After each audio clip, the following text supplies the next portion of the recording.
Hello everyone and welcome back to another video from Finance for Beginners. Today I'm going to show you how to add a transaction onto your YNAB application account. So let's get started right away. First of all, open up the YNAB application on your device, and after you have logged in, you will be taken into your home page. Now right on your home page, you will see the transaction button which you can use in order to add any transaction that you have made. After tapping on this, in order to add any payment that you have made to someone else, choose the outflow option.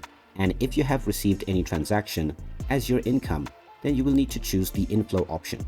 Then just enter the amount that you have paid or received. And you may choose a category where you would like to place this income or expenditure. If the transaction is completed, then you can also mark it as cleared. And before saving this transaction, make sure to choose the payee that you received the money from or whom you paid your amount. And after you save this, the transaction will be calculated automatically. And in this way, you can add and record all of your transactions that you make on your YNAB account to stay on top of your budget plan. And there you have it. That is how easy it is to add your transactions on the YNAB application. If you find this video helpful, make sure you hit that like button and subscribe to our channel if you haven't done so already. Also, ring that notification bell to never miss another update from us. Thanks for watching, and I'll see you in the next one.